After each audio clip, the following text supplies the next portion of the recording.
Resume. So we're gonna finish Gone Home today, and maybe even play the developer version of the game at the end if we've got some time. They have a mode in this game where they put voice memos from the actual developers and writers of the game scattered throughout the house. This is not Grow Home.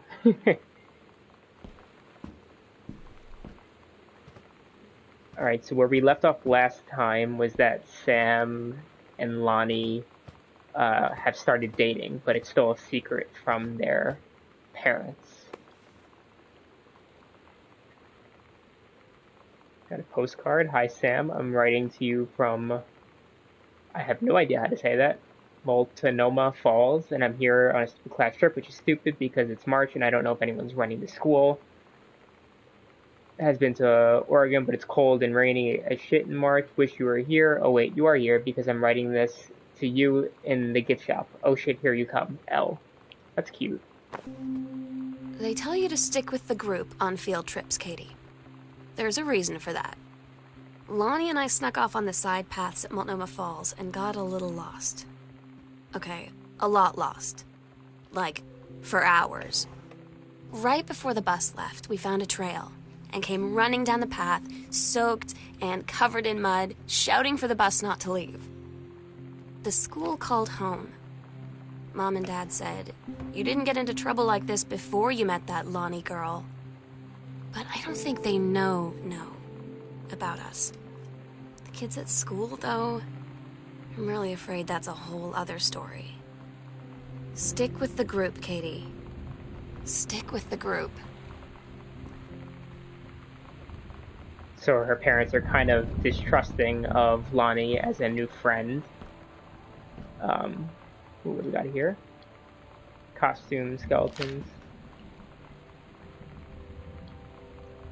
The coolest stuff. So these are actually the journal entries that we've been listening to. There, you can see that this is Sam's handwriting, writing out a number of the things that we've already listened to throughout the game.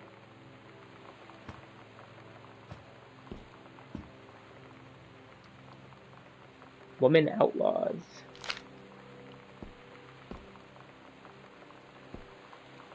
I like how the light's pointing at the bulletin board, basically telling you to go there.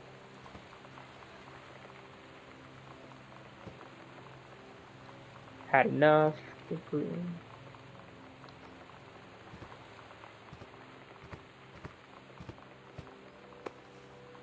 Bunch of magazines. Kicking Against the Patriarchy, The Great Goodfellow Ride of 95. Right, so they're kind of making their own music covers and scrapbooks. So that would help. Empty pizza box.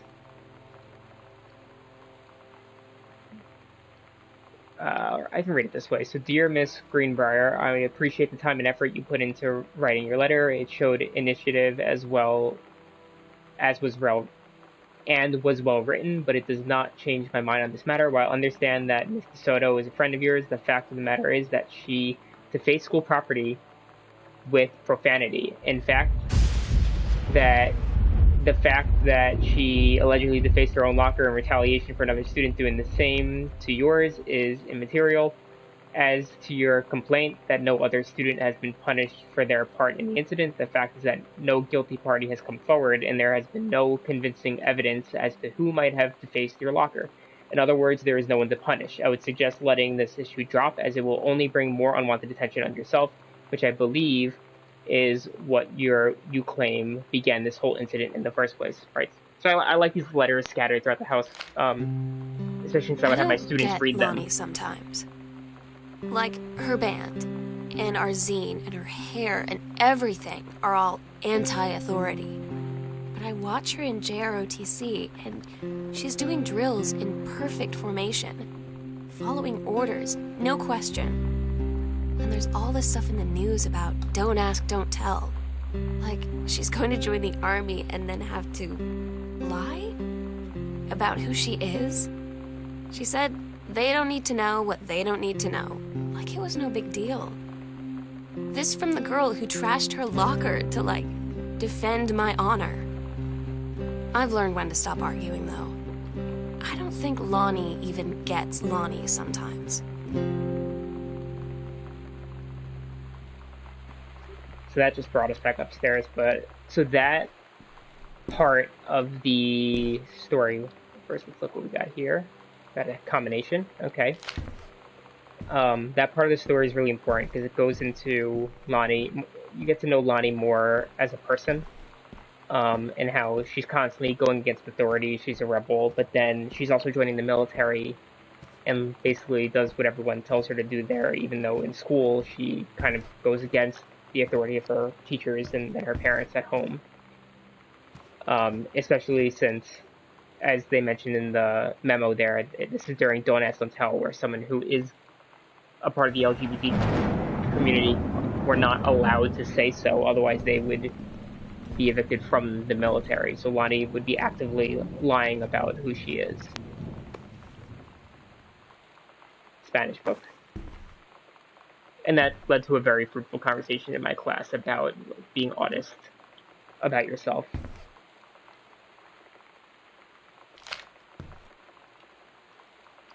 Ooh. Daniel says he's coming over to get his game back. Hey Lonnie, sorry my mom has such a bitch last night. She hardly ever around since the whole Don't Ask bit never seemed to get the weight it should have. Yeah. I agree, Potter, totally. She's hardly ever around since her force is like an hour away, and then when she is home, she takes it out on you, like, because you're not a member of the family. She knows you won't call her out on it, and I'm sorry. Right, and then the red is obviously Lonnie responding. Remember, no texting at this time.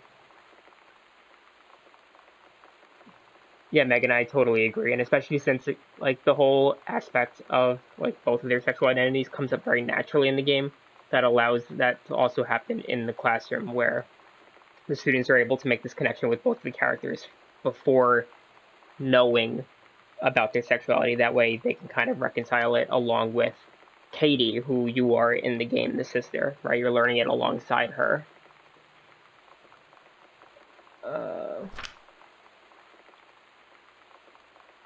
No. So this was... Let me go back. So this is Sam talking about Lonnie saying she would not want to live with her mom in Florida.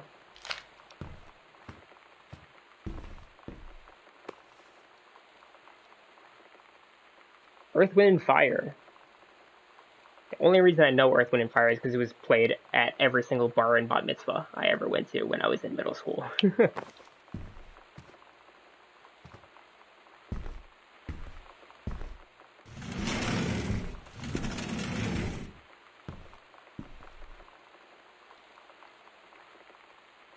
The skull was the coolest thing I found in Mexico, and it was like $3. That's when Lonnie was on a vacation in Mexico. Go. Turn on some light. There we go. I believe a very important moment will be coming up soon. So this is a letter from Katie, who you are, the player. Alright, so the Vatican is weird. As you can see, the Catholic Church still has a lot of money left over from the Middle Ages. I've gotten to see all of the art, including Sistine Chapel ceiling and sculptures by Michelangelo, Donatello, and the rest of the Ninja Turtles. Mom will have to come back together.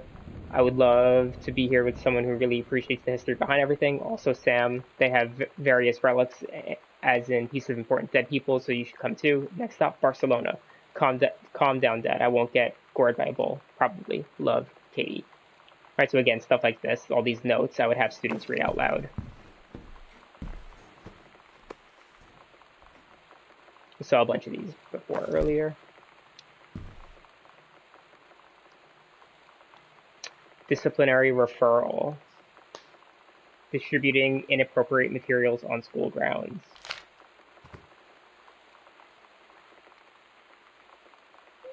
So here's a letter from Dad. So, Sam, since you refused to hear us out this afternoon, your mother and I are putting this in writing so that we are absolutely clear. I'm going to put it here. You are grounded for the rest of the month from social and telephone privileges and from using your car for anything but going to and from school. We understand what you're going through, but we can't allow you to continue with this kind of behavior at school. And clearly, once your privileges are reinstated, we can't allow you to have the bedroom door closed while Lonnie is at the house. This is the last word on the matter. Get back on course, so this won't have to happen again. I had an interesting talk with Mom and Dad tonight. One you were never gonna need to have.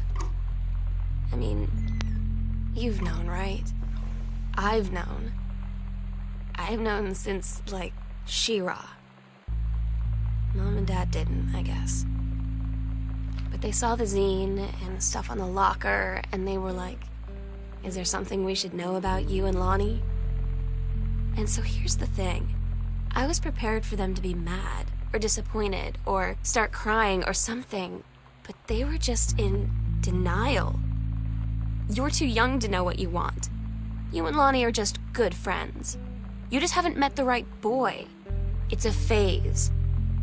That's what I didn't see coming. That they wouldn't even respect me enough to believe me. Well, joke's on them, because they're in for one very long phase. Yeah, Potter, anytime someone adds but at the end of something, you know that it's kind of going to take a wrong turn. It's like, oh, I'm not racist, but I'm not sexist, but I'm not homophobic, but type of situation. And that specific audio journal, we ended up having a very long conversation in class about the significance of it, especially since her parents found out and why Sam was more disappointed in them not believing her rather than them being angry with her, right? So they didn't even believe what was happening. They just told her, oh, it's just a phase. So my students, I teach juniors and seniors in high school, although I do know a number of other teachers who have used this game in middle school down to at least 8th grade, I know, and another teacher who's done it with their 10th graders. So like there is some cursing in the game, but that's fine. I mean, if you just prepare it with your students, it should be perfectly okay. And I think it's actually a really accessible way to have these conversations with students in middle school as well. They definitely. So it's funny. So my students actually are, in general, I agree with you, Cole Sparks, but my students are actually all immigrants and English language learners, so English is not their native language. So a lot of the reason why I use video games like this are beyond just like teaching the content and teaching the story. It's actually so that they can practice their English, right? So we read these letters together. They get to listen to the audio journals. They get to read with the subtitles. They get to interact with the environment. So it hits a lot of those different modalities that help someone in language acquisition. Daniel finally came over to get his game. I'd been dreading it. But he brought this story with him that I wrote when we were little. I started reading it, and then there I was, crying at the kitchen table. He asked what was wrong, and I was thinking about how we used to be friends, how much I'd taken for granted. But instead, I told him about school, and Dad, and Lonnie. And then how sorry I was that I wasn't his friend anymore. He gave me a hug and said it was going to be okay. And for some reason, I almost believed him.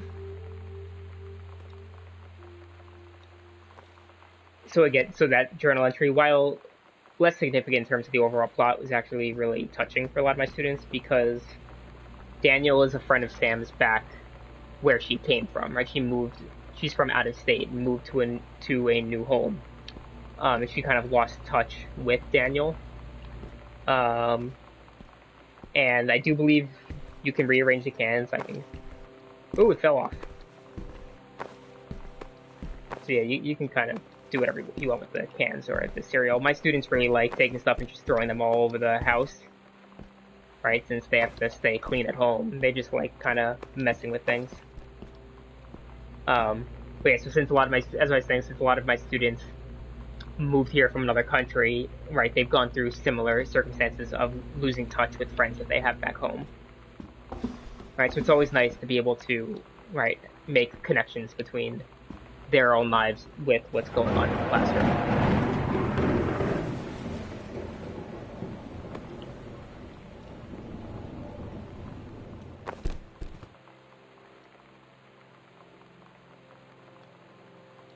Ooh, this is a lot. Do we want to read it? Should I read this? I'll let you guys decide.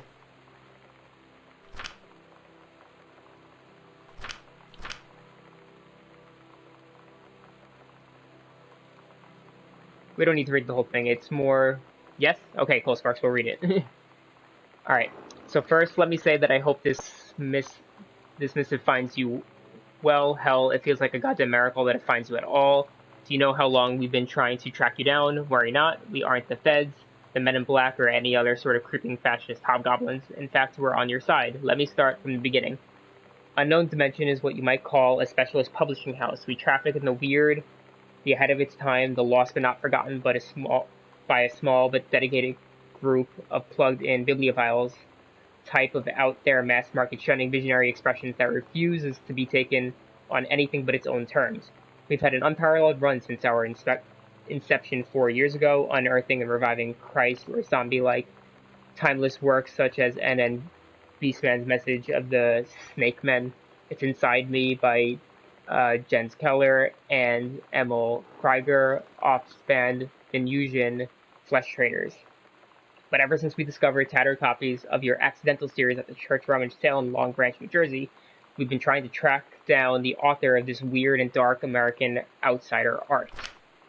John Russell, mild-mannered insurance agent by day, reckless history revising sociopath by night. It's a twisted peacekeeper that modern suburban America deserves. It's our mission to bring him back to life. We want your permission to reprint the work since your original publisher, Mercury Books, folded a decade ago. We want you to supply a new forward for the books to appear in brand new editions of The Accidental Savior and The Accidental Pariah, to be produced by Unknown Dimension as a limited run and marketed directly to our highly discerning customer base. We look forward to embarking with you and to thrusting your work screaming back into the sweating palms of the unsuspecting American public. It's about time. Blast off Kaz, Medsic, Kazik Publisher, Unknown, I don't know if I pronounced that right, Unknown Dimensions Literature, 6464 Michigan Avenue, Newark, New Jersey, 07114. So, right, part of the side stories in the game was that the father was struggling a lot as an author. So I guess this is kind of like a lucky break where someone found one of his books and now wants to republish some of his works.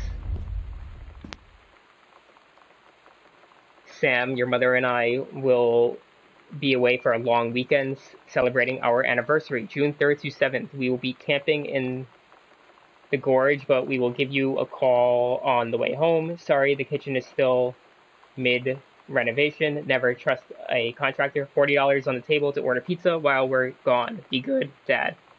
So that explains where the parents are and why there's no one home. I know a lot of my students were still kind of predicting that maybe the parents were murdered or someone was killed, but this just shows that they're on vacation celebrating their anniversary.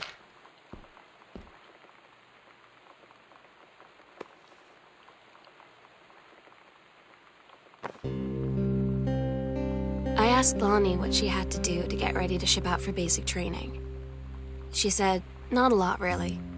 You're not allowed to bring anything with you. You have no possessions, no contact with the outside world while you're in basic. You just train hard every day, and then you deploy from there. So, they'll just send her away. To who knows where. The other side of the country. The other side of the world. My mind, can't process it.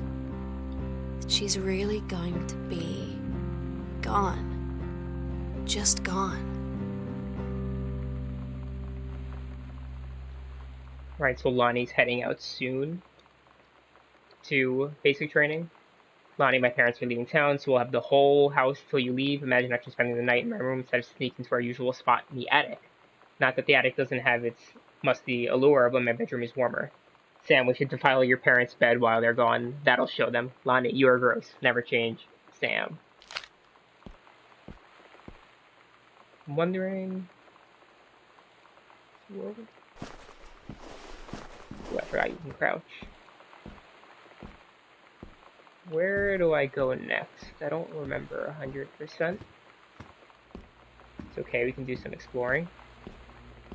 So that was clearly the pizza that they bought with $40.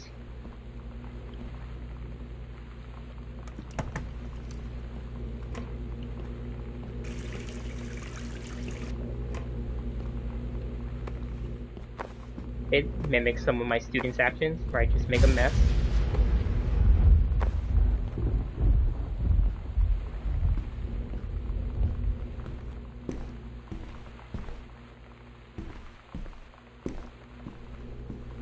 I guess, yeah, this way. That makes sense. Ooh, we got another secret panel.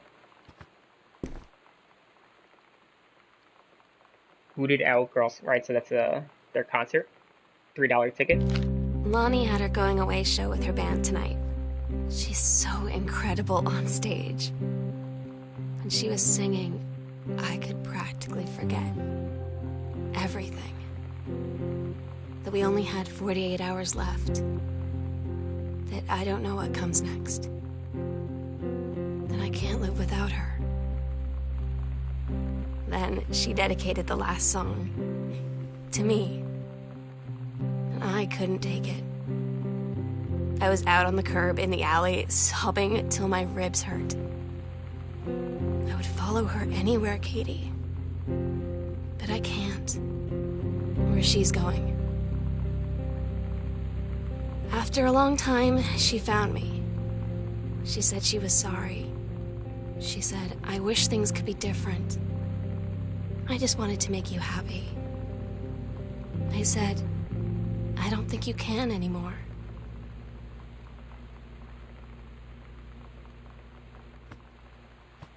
Right, so it's kind of bittersweet at the moment. So we got another postcard from Katie while she was still studying abroad.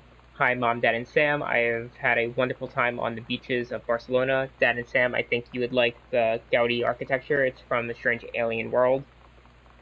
I'm headed to my final destination, Amsterdam. For how long? That depends.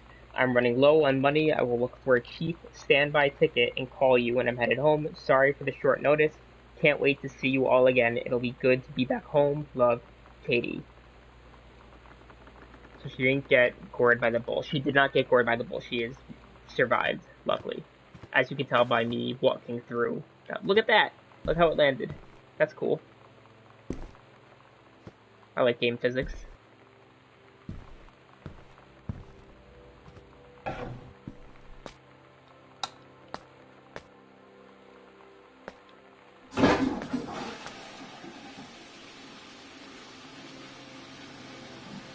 Like landing a water bottle, yeah. Make risotto.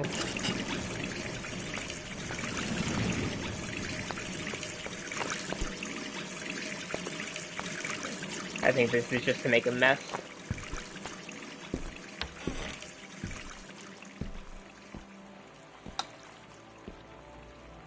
Here's some clothing. I guess this is the laundry room.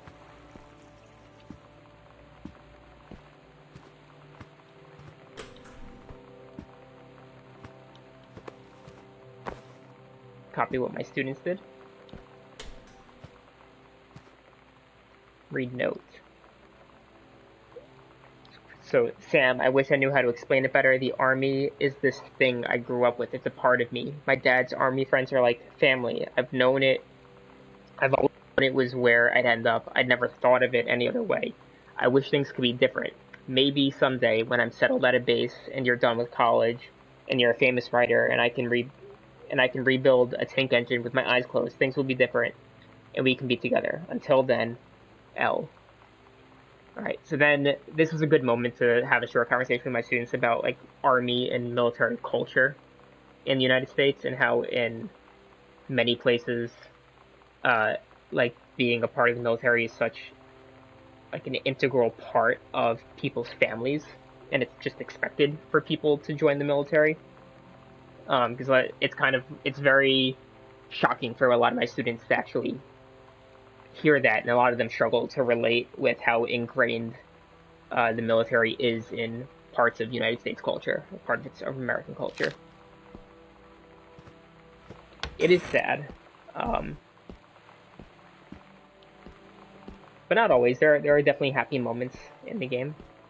I want a house like this. They got like a greenhouse here.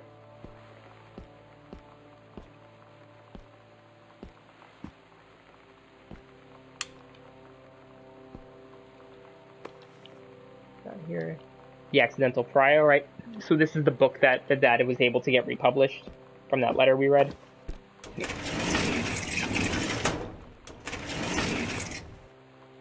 Strong Pines.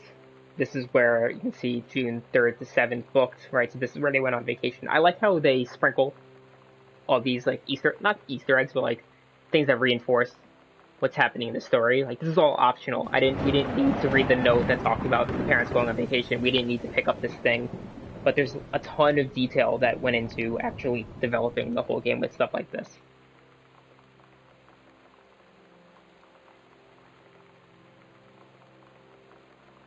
Hermits, how's it going? Hermits, while we have you, so Hermits, for anyone who's new, is one of my students, and we actually played this game. He actually spoke about playing this game when he was on the panel with me at PAX East. So maybe you can talk about in the chat. You should explain how you felt about this game.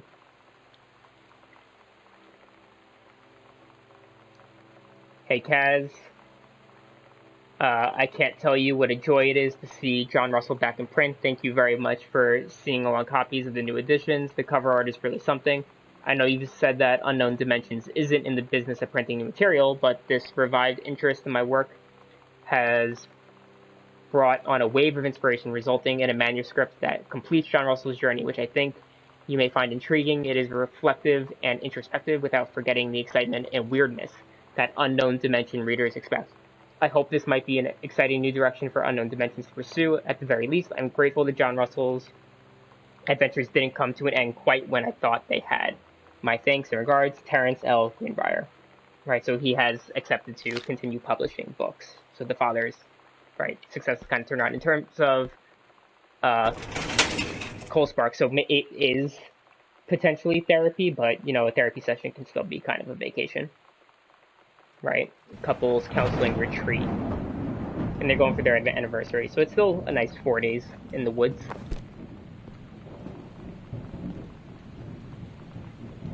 Cover copy. It's been almost 20 years since John Russell's heard the call. Twice he saved the president's life. He's practically forgotten the days of the future, of danger and excitement, the days where he mattered. So when that familiar rip in time opens in front of him and his handlers peer out, he doesn't hesitate. Is the president in danger? No, the life you save this time will be your own. So he's working on writing his new book.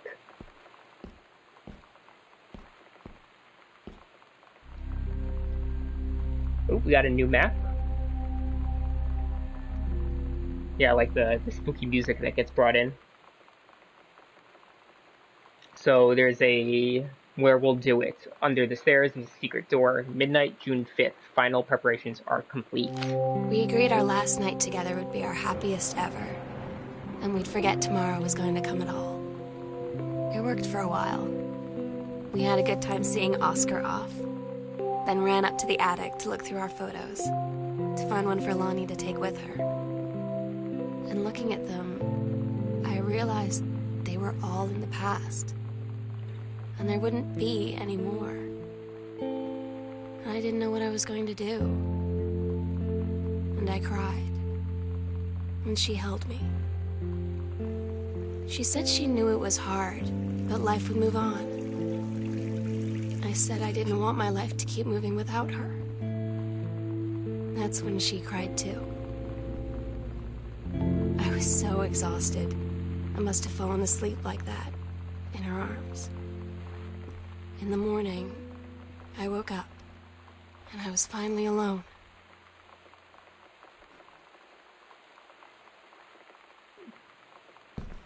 It is Gone Home, Hermits.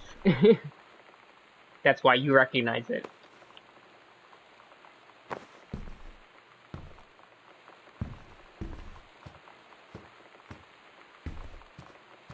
I can't let him, Potter. I can't let him slack off. He's going to college soon. I got to make sure that he stays in the groove.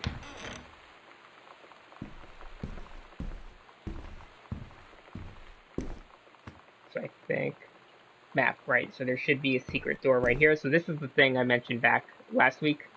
You could actually open this right at the beginning of the game. You just have to be careful to not let students do that, otherwise it can ruin the story.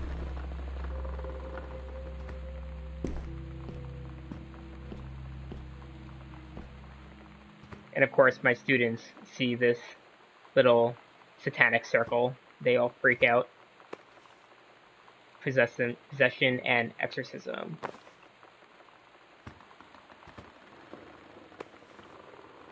Oscar. So, right, Oscar was the father's uncle. Right, and they think, remember, people think that the house is haunted. We got a key. The sunset light in this house is the saddest thing I've ever seen. I just want to sleep. When I'm in the attic, it almost feels like Lonnie could still be here. She's just downstairs. I'm just waiting to hear her pull down the hatch and come running up. Maybe I'll go up to the attic and wait. Right, so remember, Lonnie had left officially, so now Sam's in the house alone. And now we can finally go to that locked attic where my students thought that someone was murdered, or there was a dead body, or that Sam even potentially died by suicide.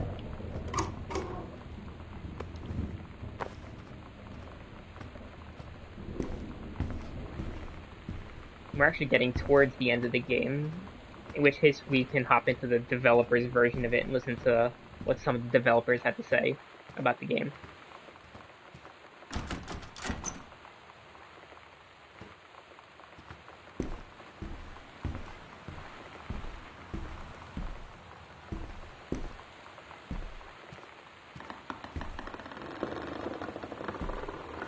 That's a creepy noise.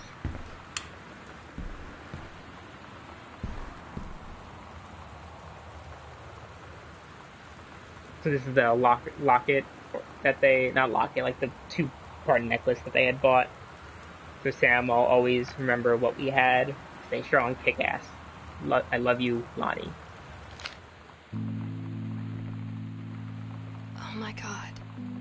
Katie, I fell asleep in the attic, in Lonnie in my old spot, and I missed the first 2 calls. I just barely caught the third one before the machine got it. And it was Lonnie, on a payphone. She'd been on the bus to Basic, and she said she couldn't think of anything but me and us, and that she couldn't go through with it, with the army and being a part and all of it. And so she got off the bus in Salem. She said, "Sam, I want you to pack up everything you can and get in your car and come find me. And let's just drive until we find somewhere for us." And she asked me if I could do that. And I said yes.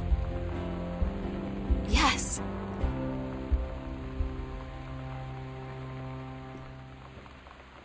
Right, so not so sad anymore. That's a happier moment that Lonnie is actually ditching going to the military. And now we're going to get into the final journal entry of the game. Alright, so letters to Katie. This is the journal. These are all the letters that we've been hearing narrated throughout the game. Do not read if you're not Katie. Katie, I'm so sorry that I can't be there to see you in person, that I can't tell you all this myself. But I hope as you read this journal and you think back, that you'll understand why I had to do what I did. And that you won't be sad, and you won't hate me, and you'll just know that I am where I need to be. I love you so much, Katie. I'll see you again someday. Love, Sam.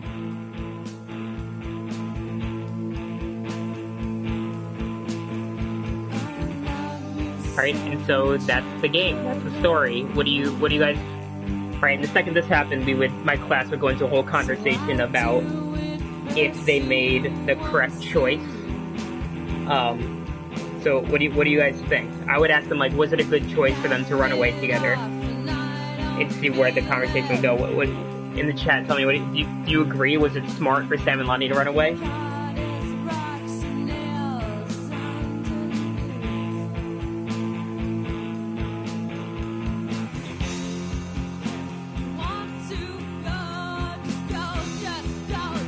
probably not a great idea. No means to support themselves. But as my student said, Cole Sparks, the mom and dad left $40 for them to, so they do have $40 to their names.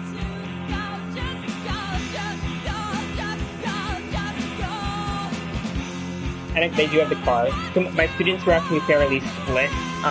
Some of them were saying no, they should have waited until, waited until college, right? To just kind of stick it out in high school until they can get away and actually support themselves. But then a number of the other ones said no, they'll be able to manage. It was a good decision to get out while they can.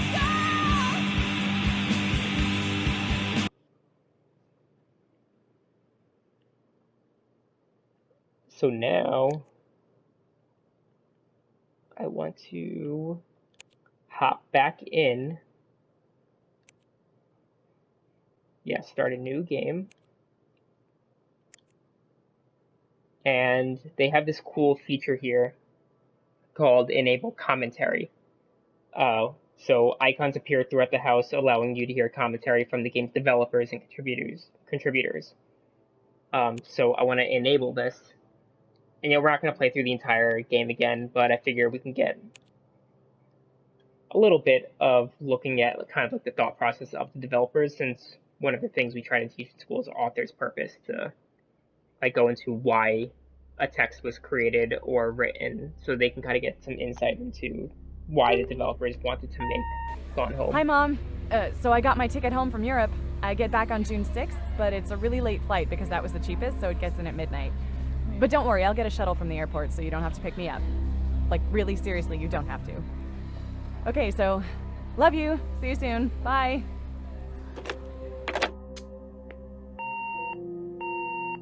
And this is especially cool for anyone who wants to go into like game development, or who wants to be a part of a process of making a video game.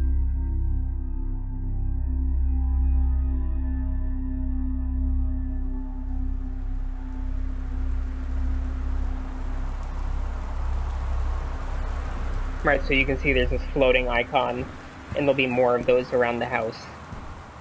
So let's listen to what this one. So this is Steve Gaynor. Welcome to commentary mode. Hi, I'm Steve Gaynor. I'm the co-founder of the Fulbright Company. We made Gone Home. I was the writer and designer, and thank you for taking a look at our commentary mode. Whenever you find an icon like the one you just clicked on, you can find out a little bit more about the game. I want to thank everybody who's added commentary. Janman and Carla, my co-founders of the company, Kate Craig, our 3D artist, Chris Remo, our composer, Sarah Grayson, the voice of Sam Greenbrier, and Corinne Tucker, the lead singer of Heaven's Delight. What's cool is, so this guy, Steve Gaynor, I'm actually currently writing a book so thank you, everybody, about and enjoy teaching with video games and like how to start that process for teachers who are interested or educators who are interested in teaching with video games. And I actually reached out to Steve to see if he'd want to provide a quote for the book, and he did respond to me. He wrote something really nice out that will be included. So this one's also from Steve, about the duck, this Christmas duck. So, Christmas Duck. Christmas Duck is a fan favorite. He's kind of a mascot, I guess, and I think that's partly because it's a weird concept, a Christmas duck, and partly because it's like the first unique thing that you encounter in the game.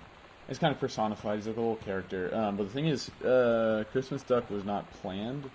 When we were starting the project, we didn't have a 3D modeler because Kate came on a couple months after we started, and we needed a bunch of 3D models. And so I was just going through the Unity asset store. So I was going through the list and saw this Christmas duck, and I was like, "What is that?" Okay, so I like listening to it, like how random like some things are in terms of like including it in the game. Stuff and carry it around, and then I ended up Let's listen to this one.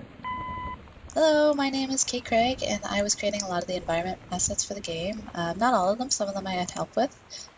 which I'll touch on a little later, but most of the stuff like the walls and the floors, some of the larger pieces of furniture were my doing, and I'm going to be talking about some of the environmental storytelling aspects in Gone Home.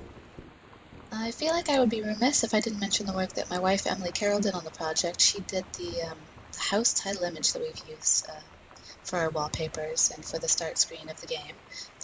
She did the loading cassette tape, and she did the maps in the house. And actually, Carla made a font out of her handwriting because we wanted something that was just a little bit spooky, maybe a little ominous, but something that sort of suited the tone of the game. And I was really glad to be working with her, and I was really glad that the other guys were too. We had a really good time. And people have responded quite positively to her title screen, which is something that I really appreciate, and I know she does too. So, and this is the thing, you need to be careful with your students, right? So if you do bump up against this wall, right, you're not supposed to open this until the very end of the game, but you could actually open it now, right? And now we have the key to the attic, even though it's literally the last thing you're supposed to do in the game. The sunset light in this house is the saddest thing I've ever seen. I just want to sleep. When I'm in the Listen attic, to this, Carla. Oh man, mom handwriting. We went through a lot of different moms for handwriting. A lot of different moms contributed handwriting for our game. At first, let's see, how did we do? What were we doing first? I think I just did it, and it wasn't great. And then we had Emily do it, but her handwriting was used so heavily in other parts of the game that we had to find someone else. And I think we actually had Yanaman try to do it for a while before he was Dad's handwriting. And then we got Yanaman's mom, and she was ideal for it. Really good mom handwriting. Yeah. Right, so they're talking about, like, stuff like this, where they actually put someone's handwriting in there, but they wanted it to look a certain way. They got these things everywhere. I forgot exactly how many of these there are. Hi, I'm Chris Remo, the composer on Gone Home. In my commentary tracks, I'm going to be talking a little bit about what went into creating the original music soundtrack for the game. Gone Home is an unusual game, musically speaking, in that it consists of two distinct music soundtracks.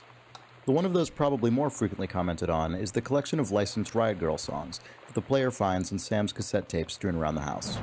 The other one is the original music that accompanies the player's undirected exploration of the house and underscores almost every one of Sam's audio diary recordings. When Steve first asked me to do music for Gone Home, I was really excited about it, but there are almost no parameters for what that meant in terms of format or scope. Having played an early build of the game, I started by just doing a few musical sketches with no real regard for length or usage, mainly consisting of vintage electric piano sounds like Wurlitzers and Fender Rhodes. I chose those instruments because I wanted sounds that would feel at home in the era of the game. The Twin Peaks soundtrack used a lot of Rhodes, for example, but would also blend into the background and not share much tone in common with the abrasive Riot Grrrl guitars. Some of the instrumentation and ideas changed from those first sketches, but they also contained one of the main themes that ended up accompanying Sam's arc throughout the final game. So, Hermits, I know I didn't get a chance to do this with you guys because we just didn't have time to do it. But it's something, right? So you are the first batch of students that I taught with this game, and whenever I teach for something, I have to learn how to make it better for the future. So in the future, I'm thinking of doing this with whichever class it is at that time, so that they can kind of see what went into creating the game. So here's one of Dad's pulpy JFK books. He's now moved on from primary sources to theories about how JFK was. Let me turn off. I don't think we need the subtitles, or we don't need that anymore. Killed. Yeah. However, this one purports to contain the truth. The publishing company is a doofy inside joke because, there's Harcourt Brace, the publisher that exists, and so I was trying to think of a good name for a publisher, and being a big nerd, I immediately thought of Harcourt Fenton Mudd, and how he basically sounds like a publishing company, so You have to say who that is. No! Alright, fine. He's an awful character from Star Trek. Original Star Trek, which is called Mud's Women, and also there's another one whose name an episode I can't remember for some reason. I'm Mud. Fuck, yes, okay. Thank you. It's a Star Trek reference. You did Yes. it, Carla. What? Here we have Fresh Magazine, which is a synthesis and pastiche of Sassy Magazine, which if you haven't looked at it, or if it wasn't, something that you cared about in the early 90s, it was very feminist and, strongly individualist and actually gave good advice. It was actually really good. Anyway, so yeah, this is the type treatment, the super grungy type treatment is totally indicative. That's how it used to be. Oh yeah, and amusingly, of course, our cover model is Rachel, Steve's wife. I had to make her put on this awful light pink lipstick and do the 90s-ist stuff imaginable. And she did it. It was your idea to put a braid in the front of her bangs? Yes. Yeah, it seems like... Congratulations. Oh, thanks. So, I know this is less commentary on my end, but I figure that's fine. I think it's better for you to hear what the developers and writers and creators are saying about the making of this game. And we'll probably only do this for a couple more minutes because you kind of get the point. So these are all the VHS tapes, or most of them, in the house. And these in the TV room are from they only belong to Dad and Sam, because Mom has some VHS tapes, but they're up in the bedroom. Top Gun. And you can tell Dad's because Clue. he writes in a big, heavy, all caps style handwriting. Ghostbusters, And Sam Labyrinth. does not. So, contrary to popular opinion, the X-Files tapes are not Dad's; they're in fact Sam's. Stuff Airplane. like JFK Yes. has an obvious dad interest, and some of the other stuff that we put in there was very much like, I never what watched is the a X-Files. dad movie? Yeah. What is a if when we were growing up, for Blade instance, Runner. like what is a movie that our don't dad know. or a neighbor's dad would have? So stuff like the Andromeda Strain or Moonraker, it's just sort of like, yeah, dads Dads love that shit. yeah, dads that were born in the 50s were I never were watched super the into that kind of X-Files. stuff. Sorry if I And then some disappointed of you. it was, stuff that we liked or remembered from when we were growing up. Like, you will know that Carla was involved in making this game because Beetlejuice and RoboCop are on a VHS tape. That's most of what you need to know about Carla. That's true. Right there. Sam's story slash school I watched it assignment from another room called, repeatedly, The Menstrual demanding Cycle, my a novella, is kind of Tell a me what was fan happening. favorite. We found like a lot of people have enjoyed it a lot, and it's one of those weird things where it wasn't planned. Like it was, let's see. I had decided that I wanted Sam to have done like some homework, and I thought sex ed homework would be interesting because sex ed is a weird class in high school to be in, and so I Google searched for an actual sex ed assignment, and the assignment is a real sex ed assignment that is given out in like the Pacific Northwest, like Seattle. I think this is technically from the Seattle School District website that I got this from. So I found this thing which I didn't come up with, that I was kind of presented with, and I think I had been reading some stuff about like cool female spies in World War II, or like saboteurs, that had been part of like the French Resistance and stuff like that, and so that's why the history book is next to the sex ed assignment. The intended implication being Sam was doing history homework and sex ed homework, and the history unit was on World War II, and so kind of as a fuck you to all of the annoying assumptions implied by the sex ed assignment, she wrote this story about a woman in the war who was more interesting than her menstrual cycle. You know, like that is a person, but while fulfilling the requirements of the thing.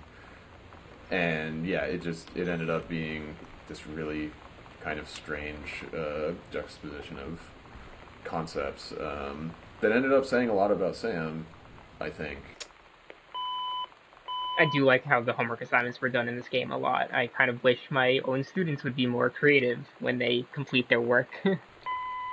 I had seen Bikini Kill and Bratmobile play their first show at the North Shore Surf Club in Olympia. That was Valentine's Day, 1991. And I was kind of blown away by the incredible rawness and the honesty that they wrote with, and the kind of flippancy that they had. I thought was really interesting. But you know, to have the opportunity to talk about all of these issues that are really important to young women, I thought was really special. And I thought that what they were doing was taking the kind of intense feminist ideas that had become popular in the 70s with, you know, SDSS, and now, I mean, those really, you know, incredible ideas and the ideology of feminism, but they were putting it into a language for today, you know, for the 90s, I guess. I mean, that was 20 years ago, but it was for young people, and it was to relate to topics about sexuality, about sex, about sexual abuse, about sexism and harassment, and all these things that are really important for young women. Coming of age and becoming sexual beings that are really taboo to talk about. Around here, you will find some Nintendo. of Sam's Super Nintendo cartridges that she left behind. Obviously, for legal reasons, we couldn't put real games in, and so we conscripted a few of our friends in the industry who are really talented artists to make cool label art for fake Nintendo games that we came up with. It's so true. The first one was Super Spitfire, and that was by Rachel Morris, who is a cool artist. What is it? The NYU? The NYU Game Center. She's done a bunch of like posters and other art for them. And then the next one was Adventures: The Cat Returns, which is it's sort of a It's a mascot platformer. It's a Bubsy-esque toad having cat. Oh yeah, but it's a regular cat. It's not a bald cat. Yeah, it's a regular cat that rides a motorcycle towards an explosion. Yeah. But yeah, Lee Petty is the art director at Double Fine and worked on Brutal Legend, and I think he led up Stacking. And awesome. he was nice enough to spend some of his free time making the label for Adventures: The Cat Returns. Yeah. We ran into him at GDC, and he offered to help us out, and we were all like, cool. We were like, oh, you didn't think we'd take you up on that offer, did you? Draw us a cat. Yeah. He regretted the error. I think this will be the last one that we listen to. Is Journey of Crystal, which is sort of a JRPG beast, and that was done by Gen Z. Yeah. Okay. She's the art director at Supergiant. She did pretty all of the art in Bastion, and is working on Transistor. I know we had some people say that they could tell that it was her art because it has such a signature look, it's pretty distinctive to how she does things. So it was really cool and really exciting to have these really talented people from other studios that are inspirations to us contribute their unique art to the game. Alright, so this is going to be the last one we listen to. A lot of Gone Home is about pointless interactivity that is sort of things being interactive. Oh, A sorry lot about that. of Gone Home is about pointless interactivity that is sort of things being interactive for the sake of them being interactive, but it really comes from our inspirations of immersive sims like System Shock and Bioshock and Thief, where Can I get it a in? big part of the design philosophy behind those games and Gone Home is that the world needs to be really internally consistent. Nope. And there's this feeling that if there's something that your character might do, you should be able to do it in the game. So in BioShock, for instance, you can flush all the toilets and you can turn on all of the faucets, and that's also true in like Deus Ex and Dishonored. Like, and sometimes, you know, like the water fountains in Deus Ex give you like 1 health or whatever, but really you can interact with them because there's this expectation of, if you could interact with that, if you encountered it in this world, we should let you do that, right? So, you know, all of the faucets in our game can be turned on, and they can be turned on so that you can turn them on, and you can flush all the toilets, and it extends into our philosophy behind you can pick up every plastic cup and toothbrush and Kleenex box, not because it's going to add a whole lot to your understanding of this world to be able to look at the underside of a cup, but to pay off that expectation and say to the player, yeah, you could pick that up and look at it, so we're going to let you do that, and it's going to be consistent interactively with the stuff that is important, and that makes it your job to look at everything and give it your attention, and for you to decide and understand and figure out what has significance and what doesn't, and not for us to tell that to you. So Hermit says, now that I'm listening to this, it sounds like people who created this are teachers. You know, and I agree, right? So there's a similarity. When they created this game, when they wrote this game, when they made the music for this game, the art, how everything looks, right? They did it intentionally the same way when teachers create lessons for their students, right? So they wanted you to learn something by playing this game, whether it is by picking up random objects like this or from the main plot, right? There's a purpose to the narrative that's being told here. The same way that there's a purpose to a teacher doing a specific lesson with you, right? So they're not a teacher, but they are trying to teach you in a way. So that is it. That wraps up our playthrough of Gone Home.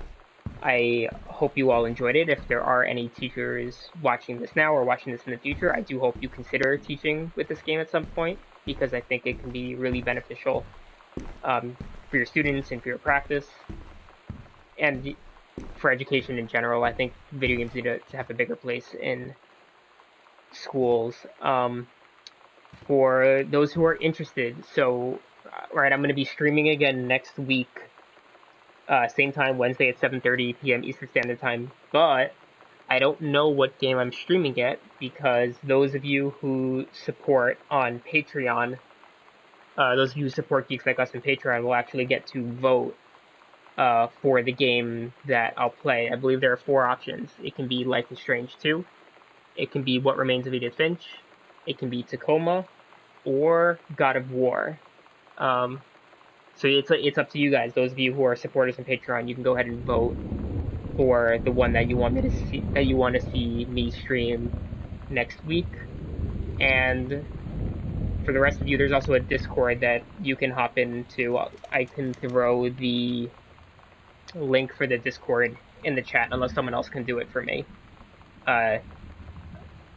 You should come hang out there, because there's a tons of cool, teachers, psychologists, and just gamers in general who were just talking video games, anime, comics, everything.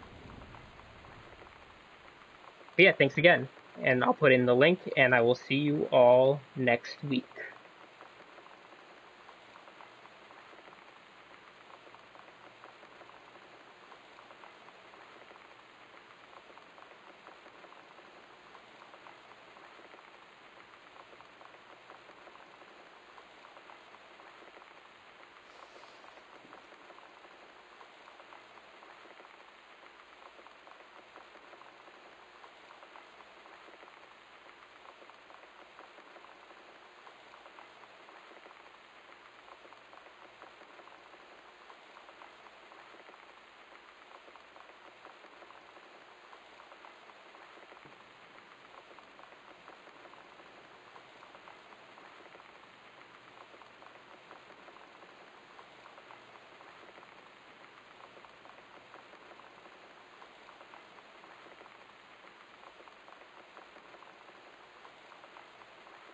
and I put the link in there for anyone who wants to join the Discord.